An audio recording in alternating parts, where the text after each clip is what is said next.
आप लोग देखते हैं कि जिस तरह से राष्ट्रीय स्तर पर सिविल सर्विस यानी कि यूपीएससी आईएएस का एग्जाम होता है, उसी तरह से आप देखते हैं आपके राज्यों में स्टेट पीसीएस पीएससी का एग्जाम होता है। और यूपी में आप लोग देखेंगे तो यूपी पीसीएस का, एमपी में एमपी पीएससी, राजस्थान में आरपीसीएस, छत्तीसगढ़ में छत्तीसगढ़ पीसीएस, और उसी तरह से बिहार में बीपीएससी का एग्जाम होता है, बिहार पीएससी का एग्जाम होता है। और इसे करवाता कौन है? बिहार लोक सेवा आयोग, एक संवैधानिक संस्था है। अगर अनुच्छेद 315 को आप लोग पढ़ेंगे ना, तो उसके तहत इसकी स्थापना की बात की गई है। और इसकी स्थापना 1 अप्रैल 1949 में हुई थी। पटना बिहार में इसका हेडक्वार्टर देखने को मिलेगा, मुख्यालय पटना में देखने को मिलेगा।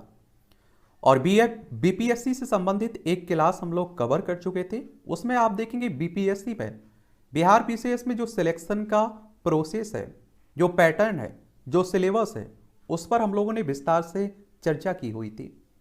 और अगर आप लोग स्टेट पीसीएस की तैयारी करें, सिविल सर्विस की तैयारी करें, तो जो आप देखते हैं कि प्लेलिस्ट सूची है, इसमें जाकर आप देखिए, इन क्लासों को आप लोग कवर कर लीजिए। बस इतना कह सकता हूं मैं कि अगर आपके दिमाग में कोई भी सवाल है, कोई भी डाउट है इन एग्जाम से संबंधित, उन सबके जवाब यहाँ बहुत ही आसान शब्दों में दिए गए हैं। ठीक है। और एक बार पहले आप लोग बिहार को देख लीजिए। देखिए, हमारा प्यारा भारत है, इसमें आप देखेंगे ये बिहार आपको देखने को मिलेगा। पटना इसकी राजधानी आपको देखने को मिलेगी। और अंतर्राष्ट्रीय सीमा नेपाल में नेपाल से लगती है। राज्यों में उत्तर प्रदेश, झारखंड और पश्चिम बंगाल से लगती है। विधानसभा में आप देखें 243 सीटें हैं, बिहार विधान परिषद में 75 सीटें हैं, राज्यसभा में 16 सीटें हैं, लोकसभा में 40 सीटें हैं। 94,163 वर्ग किलोमीटर में आपका बिहार फैला हुआ है। और देखिए, इसके पहले हम लोग थोड़ा, आप लोगों ने उस क्लास को देखा है तो अच्छी बात है, नहीं देखा है तो एक बार आपको प्रोसेस बता देता हूं। तो आप देखिए, बीपीएससी का एग्जाम भी 3 चरणों में होता है। जिस तरह से आप देखते हैं यूपीएससी का होता है ना, उसी तरह से बीपीएससी का भी 3 स्टेज में आपका एग्जाम होता है। सबसे पहले आप देखते हैं कि प्रीलिम्स होता है आपका। और आपकी उम्र अगर 21 साल हो चुकी है, आपके पास डिग्री है, तो आप ये फॉर्म डाल सकते हैं, पेपर दे सकते हैं। और प्रीलिम्स आप सबसे पहले देंगे। फिर आप देखते हैं प्रीलिम्स में आपका हो जाएगा, फिर मुख्य परीक्षा देंगे। और मुख्य परीक्षा में फिर आपका हो जाएगा तो आप लोग इंटरव्यू देंगे। लेकिन जो प्रीलिम्स है, ये केवल आप लोगों को मुख्य परीक्षा में पहुंचने के लिए एक पड़ाव है। जो फाइनल मेरिट लिस्ट बनती है ना आपकी, जिसके आधार पर आपको कोई पद मिलता है, उसमें प्रीलिम्स के नंबर नहीं जोड़े जाते हैं। और आप देखते हैं उसमें मुख्य परीक्षा और इंटरव्यू के नंबर के आधार पर आपकी मेरिट लिस्ट बनती है। अब हम बात करते हैं प्रीलिम्स में जो एग्जाम पैटर्न है, इसमें 150 नंबर का क्वेश्चंस रहता है पेपर, और 150 क्वेश्चंस रहते हैं टोटल। और ये बहुविकल्पीय प्रश्न पूछे जाते हैं, यानी कि इनका उत्तर इन्हीं में छुपा रहता है। नीचे 4 ऑप्शन दिए रहते हैं ना, उनमें से आप लोगों को एक चुनाव करना होता है। इसके अंदर आपको सिर्फ एक ही परीक्षा देनी पड़ती है, और जिसमें आप देखते हैं कि 150 क्वेश्चंस रहते हैं, 150 और 150 नंबर का रहता है। इस परीक्षा के लिए आपके पास टाइम कितना रहता है? 2 घंटे का आपको समय मिलता है। और यह परीक्षा आप इंग्लिश या हिंदी दोनों में अटेम्प्ट कर सकते हैं, किसी दोनों में से किसी एक में, जो आपको सहूलियत हो और जो आपने चुनाव किया हो। यह परीक्षा ऑफलाइन मोड में आयोजित करवाई जाती है। और आप लोग देखेंगे कि आपके सामने एक OMR सीट आती है। और मैं आप लोगों से बार बार बोल रहा हूँ कि OMR सीट में को आप लोगों को बड़े ध्यानपूर्वक भरना है, क्योंकि इसमें एक बार अगर गलती हो जाती है ना, तो सुधार की कोई गुंजाइश नहीं रहती है। तो जब भी OMR सीट में आप लोग जानकारी भर रहे हैं, आंसर दे रहे हैं, तो उसे बड़े ध्यानपूर्वक गोला भरिए, जानकारी भरिएगा, इतना आपको करना है। ठीक है। फिर आप देखते हैं कि आपकी प्रीलिम्स हो जाएगा, मुख्य परीक्षा में आप पहुंचेंगे। और मेन एग्जाम की अगर हम लोग पैटर्न की बात करें, मुख्य परीक्षा के पैटर्न की बात करें, तो इसके तहत आपको 4 पेपर देने हैं। कितने? टोटल 4 पेपर देने हैं। एक पेपर आप लोगों को हिंदी का देना है, जो केवल क्वालिफाइंग रहता है, यानी कि इसमें आप लोगों को पासिंग नंबर चाहिए होते हैं। और जो 3 अन्य पेपर हैं, ये मेरिट रैंकिंग पेपर हैं। इनके आधार पर ही आप देखते हैं कि आपकी मेरिट लिस्ट बनती है। और जो टोटल 900 नंबर के रहते हैं, और यानी कि प्रत्येक पेपर 300 नंबर का रहता है इनमें। और प्रत्येक पेपर के लिए 3 घंटे का समय आपके पास रहता है। एक आप देखते हैं जो मुख्य परीक्षा में हिंदी का है, एक क्वालिफाइंग है, इसमें पास होना जरूरी होता है, लेकिन इसके नंबर फाइनल मेरिट लिस्ट में नहीं जुड़ते हैं। जो मेरिट लिस्ट में पेपर के नंबर जुड़ते हैं वो 3 है और प्रत्येक पेपर 3 घंटे का होगा और 300 नंबर का होगा। इस तरह से आप देखें टोटल 900 कितने हो जाएंगे, 900 नंबर हो जाएंगे। इंटरव्यू अगर हम लोग साक्षात्कार की बात करें तो आप देखेंगे पर्सनालिटी जो टेस्ट होता है वो 120 नंबर का होता है। 120 नंबर का आपका इंटरव्यू होगा। तो इन्हीं नंबरों के आधार पर आप देखते हैं कि टोटल के आधार पर आपकी मेरिट लिस्ट बनेगी, आपको कोई पद दिया जाएगा। क्या दिया जाएगा, पद दिया जाएगा। अब बात करते हैं हम लोग प्रारंभिक परीक्षा के सिलेबस की। पहले आप देखेंगे सिलेबस देख लेते हैं, उसके बाद हम लोग जिन किताबों को आपको पढ़ना है उन किताबों के बारे में हम लोग बात करेंगे। और आप लोगों से गुजारिश है कि आप लोग एनसीईआरटी कम से कम 2 से 3 बार जरूर पढ़ लें। और जब आप लोग तैयारी करते हैं ना तो प्रीलिम्स प्लस मुख्य परीक्षा दोनों की तैयारी शुरुआत एक साथ किया करिएगा। ऐसा मत करिए कि पहले प्रीलिम्स की तैयारी शुरू कर दी पर आप देखिए आपने मुख्य परीक्षा की तैयारी शुरू की। तो दोनों को ध्यान में रखते हुए आपको तैयारी करनी है और एनसीईआरटी किताबें आपको पढ़नी है कक्षा 6वीं से लेकर 12वीं तक की। कौन कौन सी पढ़नी है उन सब के बारे में भी बात की हुई है। तो प्लेलिस्ट सूची में जाइए, सबकी सूची मिल जाएगी और टेलीग्राम पर सभी किताबें आपको उपलब्ध है, वहां से डाउनलोड कर सकते हैं आप लोग। ठीक है, एक काम। और देखिए कुछ और काम आपको करना है। अपनी टेबल पर आपको पुराने क्वेश्चंस पेपर, पैटर्न और सिलेबस रखना है। कम से कम 4 से 5 साल पुराने क्वेश्चंस पेपर रखिएगा। और आप लोगों को एक दुनिया का मैप, एक भारत का मैप, एक आपको अपने राज्य का मैप अपनी टेबल के सामने लगा लेना है। ठीक है, अगर हम लोग प्रीलिम्स के सिलेबस की बात करें तो आप देखिए इसमें आपको करंट अफेयर्स पढ़ना है, राष्ट्रीय और अंतर्राष्ट्रीय महत्व की सामयिक घटनाएं।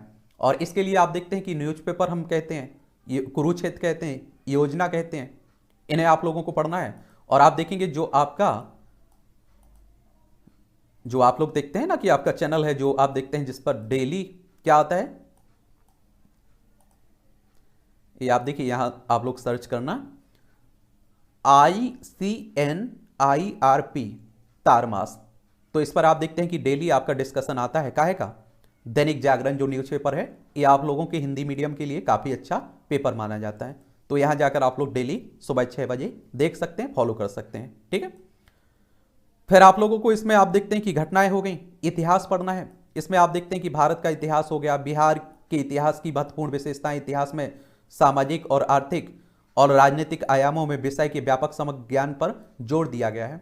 और देखिए जब स्टेट पीसीएस की तैयारी करते हैं तो आप सभी जानते हैं कि राज्य के बारे में, उस राज्य के बारे में पढ़ना ही होता है।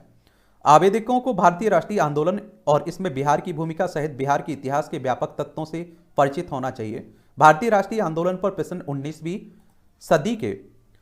सदी के आप देखेंगे कि पुनरुत्थान की प्रकृति, चरित्र से संबंधित राष्ट्रवाद की वृद्धि और स्वतंत्रता की प्राप्ति और उम्मीदवारों से भारत के स्वतंत्रता आंदोलन में बिहार की भूमिका पर सवाल पूछे जा सकते हैं। फिर आप लोगों को सामान्य मानसिक क्षमता प्रश्न में अंक गणितीय योग्यता, रीजनिंग योग्यता, आंकड़ों का विश्लेषण देखना है। आप लोगों को अभ्यास के लिए पुराने क्वेश्चंस पेपर उठा के देखना है। सामान्य विज्ञान के लिए सामान्य विज्ञान के मुद्दों में विज्ञान की एक सामान्य समझ शामिल होगी जिसमें रोजमर्रा के अवलोकन और अनुभव के मुद्दे शामिल होंगे, जैसा कि एक शिक्षक व्यक्ति से अनुमान लगाया जा सकता है और जिससे किसी भी वैज्ञानिक अनुशासन का अनूठा अध्ययन नहीं किया है। और फिर आप देखेंगे कि भूगोल में भारत का सामान्य भूगोल, बिहार का भौगोलिक विभाजन, उसकी प्रमुख नदी प्रणालियां देखना है। भूगोल में भारत और बिहार के भूगोल पर फोकस रहेगा। भारत और बिहार के भूगोल पर प्रश्न भारतीय कृषि और प्राकृतिक संसाधनों की प्राथमिक विशेषताओं सहित देश के भौतिक, सामाजिक और आर्थिक भूगोल से संबंधित क्वेश्चंस रहेंगे, ये भी आपको कवर करना है। भारतीय अर्थव्यवस्था और भारतीय राजनीति में आप देखिए स्वतंत्रता के बाद की अवधि में भारतीय अर्थव्यवस्था, भारतीय राजनीति, बिहार की अर्थव्यवस्था में बड़े बदलाव, ये देखना है। भारतीय अर्थव्यवस्था और भारतीय राजनीति के प्रश्न भारत और बिहार में देश की राजनीतिक व्यवस्था, पंचायती राज, सामुदायिक विकास और योजना के बारे में आप लोग पढ़ेंगे। तो इस तरह से आप देखिए प्रीलिम्स में इतना सिलेबस आप लोगों को कवर करना है।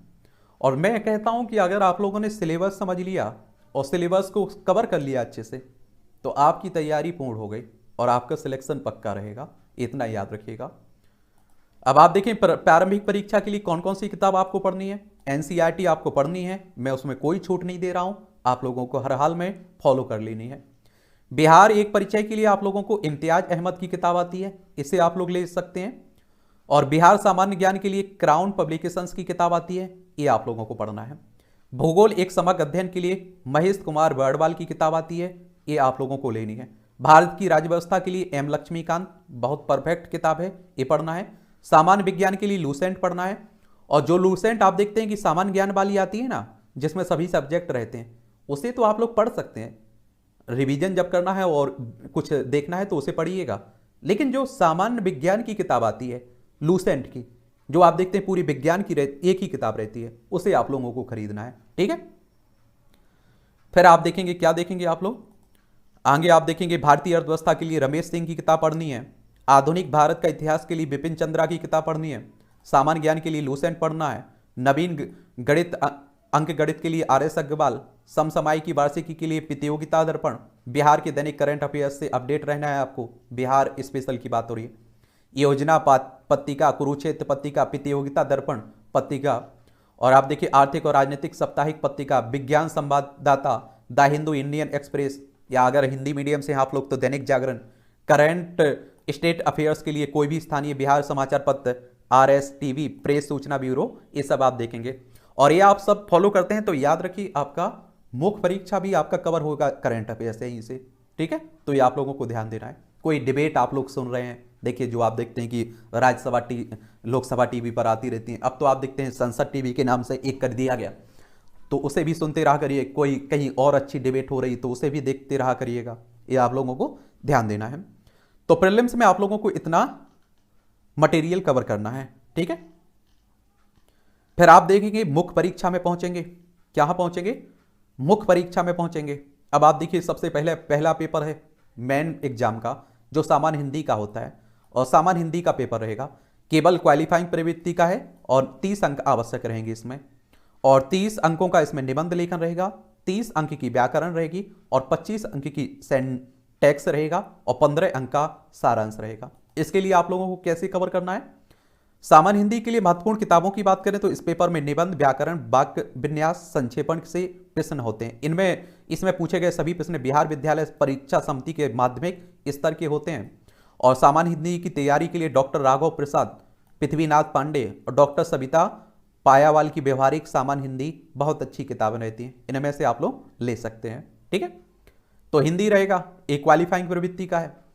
अब जो मुख्य परीक्षा में सबसे महत्वपूर्ण पेपर है आपके, वो है जीएस पेपर फर्स्ट, सामान्य अध्ययन पहला, और इसमें भारत की संस्कृति, समसामयिक की घटनाएं जो राष्ट्रीय और अंतर्राष्ट्रीय स्तर पर बहुत ही महत्वपूर्ण और लोकप्रिय हों, भारत का आधुनिक इतिहास।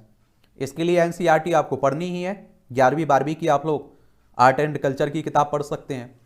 और सामान्य अध्ययन पे पत्र 1 के लिए उपयोगी किताबों की बात करें जीएस 1 के लिए, और एक मेरिट बेस्ड पेपर है, इसका आप देखते फाइनल जो मेरिट लिस्ट बनती है उसमें नंबर जुड़ते हैं, याद रखिएगा। सामान्य अध्ययन पत्र 1 में भारत प्रश्न पत्र पहले में भारत का आधुनिक इतिहास और भारतीय संस्कृति, राष्ट्रीय तथा अंतर्राष्ट्रीय महत्व का वर्तमान घटना चक्र तथा सांख्यिकी विश्लेषण, आरेखन और चित्रण से प्रश्न होंगे। और भारत के प्राचीन इतिहास के लिए राम शरण शर्मा की किताब पढ़नी है, एनसीईआरटी आपको पढ़नी है।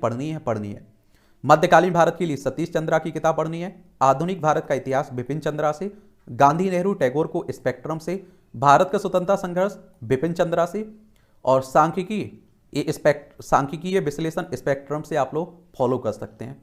और आर्ट एंड कल्चर के लिए 11वीं 12वीं की एनसीईआरटी बढ़िया है आपके लिए, 11वीं की पढ़िएगा आप लोग, ठीक है। फिर आप देखते हैं कि दूसरा पेपर है सामान्य अध्ययन पेपर 2, जो सामान्य अध्ययन 2 है, जिसे जीएस 2 के नाम से आप लोग जानते हैं। इसमें बिहार राज्य की अर्थव्यवस्था, भारत का भूगोल, भारत के विकास और प्रगति में बिहार राज्य की भूमिका, विज्ञान और प्रौद्योगिकी क्षेत्र में बिहार की भूमिका, बिहार की राजनीति के बारे में आप लोगों को पढ़ना है। और इसमें आप देखेंगे जीएस 2 पेपर के लिए महत्वपूर्ण किताबें कौन सी हैं, भारतीय राज्य व्यवस्था के लिए एम लक्ष्मीकांत, भारतीय अर्थव्यवस्था के लिए रमेश सिंह, भारत का भूगोल के लिए आप लोगों को माजिद हुसैन की किताब पढ़नी है, भौतिक और मानव भूगोल के लिए ऑक्सफोर्ड, विज्ञान प्रौद्योगिकी के लिए रवि पी अग्रहरि की। और आप देखते हैं कि ये आप लोगों को इतनी किताबें जीएस पेपर 2 के लिए पढ़ना है, स्क्रीनशॉट ले सकते हैं आप लोग, ठीक है। फिर आप देखते हैं कि आपका ऑप्शनल आता है, 34 विकल्प में से किसी एक को आप लोगों को ऑप्शनल के रूप में चुनना होता है, जिसमें आप देखिए कृषि, सांख्यिकी, हिंदी भाषा और साहित्य, फारसी भाषा साहित्य, अरबी भाषा और साहित्य, पाली भाषा और साहित्य, मैथिली भाषा और साहित्य, रसायन विज्ञान, समाज शास्त्र, भौतिक विज्ञान, अंग्रेजी भाषा साहित्य, उर्दू भाषा और साहित्य, वनस्पति विज्ञान, बंगला भाषा और साहित्य, संस्कृत भाषा साहित्य, प्राणी विज्ञान, दर्शन, राजनीति विज्ञान, अंतर्राष्ट्रीय संबंध, मनोविज्ञान, सार्वजनिक प्रशासन, श्रम और समाज कल्याण, प्रबंधन, गणित, मैकेनिकल इंजीनियरिंग, भूगोल, भूगर्भशास्त्र, इतिहास, कानून, आसैनिक अभियंत्रण, अर्थशास्त्र, वाणिज्य और लेखा, विद्युत अभियंत्रण, पशुपालन और पशु चिकित्सा विज्ञान, मनुष्य जाति का विज्ञान, ये आप लोगों को पढ़ना है। इसमें मान लीजिए कि आपने इतिहास लिया हुआ है, जो भी आपका ऑप्शनल है आप लोग चॉइस कर सकते हैं, चुन सकते हैं। मान लीजिए किसी ने इतिहास लिया हुआ है अगर, तो इतिहास के लिए आप देखेंगे ऑप्शनल के पहला पेपर, इसमें आप लोग प्राचीन भारत के लिए ओल्ड एनसीईआरटी पढ़िएगा, भारत का प्राचीन इतिहास राम शरण शर्मा किताब पढ़िएगा, प्राचीन इतिहास के लिए अखिल मूर्ति की किताब पढ़िएगा, और मध्यकालीन भारत के एक सर्वेक्षण के लिए इम्तियाज अहमद की किताब पढ़िएगा। फिर आप देखते हैं कि पेपर दूसरा होता है ऑप्शनल में ही, तो आधुनिक भारत का इतिहास एक नवीन मूल्यांकन BL ग्रोवर की है, आधुनिक भारत का इतिहास स्पेक्ट्रम से, विश्व इतिहास का सर्वेक्षण दीनानाथ वर्मा की किताब है, विश्व इतिहास अखिल मूर्ति की किताब है। ये आप लोगों को दूसरे पेपर के लिए पढ़ना है, जो ऑप्शनल का दूसरा पेपर रहेगा ना, उसी की बात हो रही है, ठीक है, उसी में दूसरा जो भाग रहता है, ठीक है। तो इस तरह से आप लोगों को इतनी किताबें पढ़नी है BPSC की तैयारी के लिए, बिहार PCS की तैयारी के लिए। अब आपका कोई सवाल हो, मेरे लिए कोई सुझाव हो, तो आप लोग जरूर बता सकते हैं। क्या कर सकते हैं? जरूर बता सकते हैं।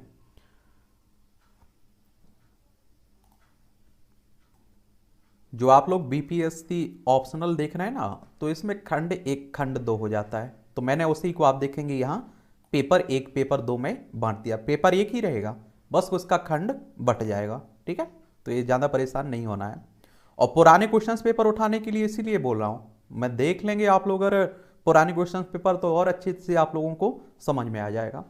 ये सब आप काम करिएगा और देखिएगा, तभी आप लोगों का सिलेबस कंप्लीट होगा। जब पुराने क्वेश्चंस पेपर मालूम ही नहीं चलेगा किस तरह के क्वेश्चंस आ रहे हैं, तो क्या फिर कैसे क्या होगा। तो ये जरूर आपको ध्यान देना चाहिए। आगे जब भी समय मिलेगा हम लोग देखते रहेंगे, पुराने क्वेश्चंस पेपरों पर भी बात करेंगे, ठीक है।